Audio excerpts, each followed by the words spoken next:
There is a room that doesn't exist. Not on any map, not in any budget report, not in any document you will ever be allowed to read. Every major government knows about it. Several of them helped build it. And every single one of them signed an agreement, quietly, without ceremony, that it would never be opened. You are the person they chose to open it anyway. Not because you were the bravest, not because you were the most qualified, but because you were the most containable. This is what they don't tell you when they hand you the key. They don't tell you any of it at the beginning. At the beginning, they tell you almost nothing. You are 26 years old. You have a degree, a clean record, and a need to believe that the work you do matters. That is all they need from you. That is exactly enough. You sign the forms. You take the oath. You show up on a Monday morning to a building that does not appear on any public map, and a woman at the front desk hands you a badge and points you to your desk without making eye contact. The desk is gray metal. The lights hum. The man to your left has been here for 11 years and brings the same lunch every day. A turkey sandwich on white bread, an apple, a small bag of pretzels. He never talks about his work. You will understand why eventually. Your badge gets you through 2 doors. The third door requires an escort. You don't ask about the third door. Nobody asks about the third door. That is the first unspoken rule of a place built entirely on unspoken rules. Your job is to receive documents, log them into a system, and route them to the correct department.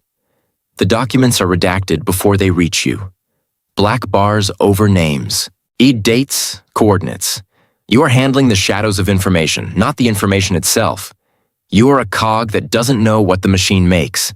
That is intentional. That is the design. 6 months in, you receive a performance review. Satisfactory. You are told you have a good eye for detail. You are told there may be opportunities for advancement. The word opportunities is used the way a dentist uses the word discomfort. It means something is coming that you are not fully prepared for. The advancement comes 14 months later. A supervisor you have never spoken to calls you into a conference room with no windows.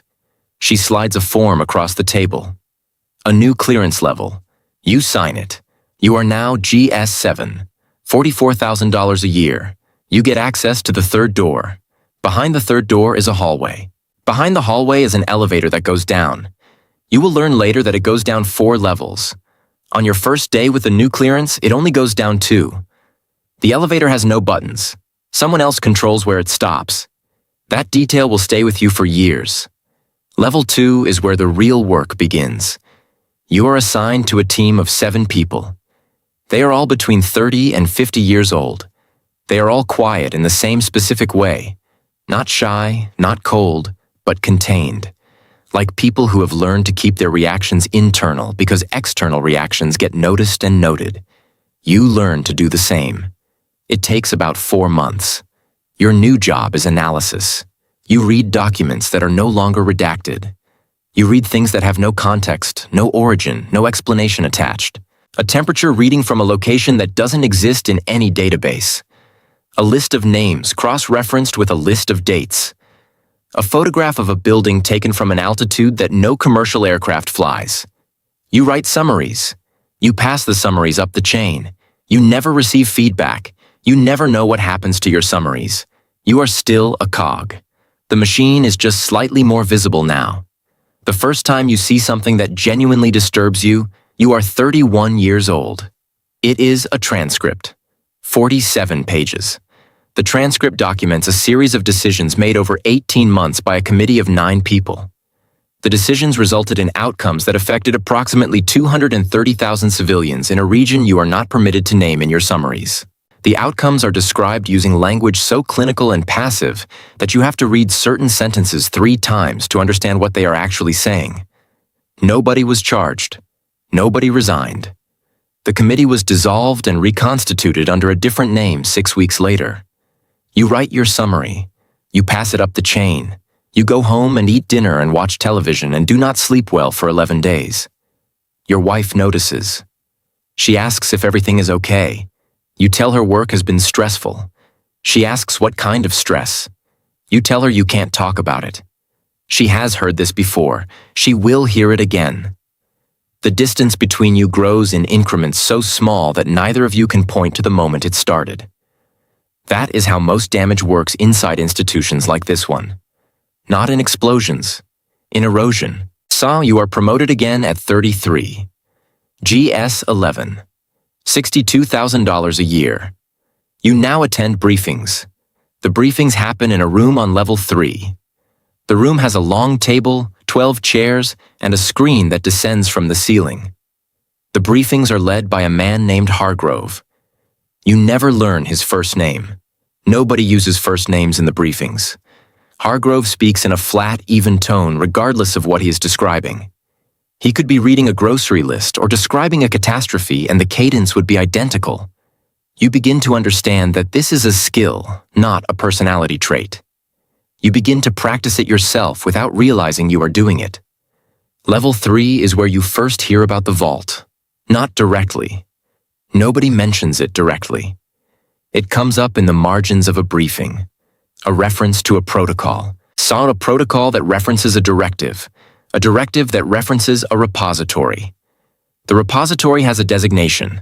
The designation is spoken once, quietly, and then the briefing moves on. But you write it down. You look it up in the system. The system returns a single line. Access restricted. Authorization level 7 required. You are level 4. You spend the next 3 years becoming level 7. It is not a dramatic process. There are no tests, no ceremonies, no moments of recognition. There are assignments. Each assignment is slightly more sensitive than the last. Each one requires you to make a decision that sits in a gray area. Not illegal, not exactly ethical, but necessary, you are told, in the context of the larger mission. You make the decisions. You write the summaries. You pass them up the chain. You are promoted.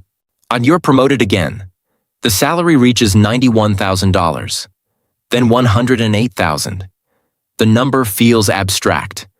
You stopped thinking about money the way you used to think about money somewhere around year 5. Your wife leaves in year 7. Not dramatically. She packs a bag on a Tuesday afternoon and tells you she doesn't know who you are anymore. She says it without anger, which is worse than anger. Anger would mean she still expected something from you. She takes the dog. You keep the apartment. The apartment is very quiet. You reach level 7 on a Thursday in November. You are 38 years old.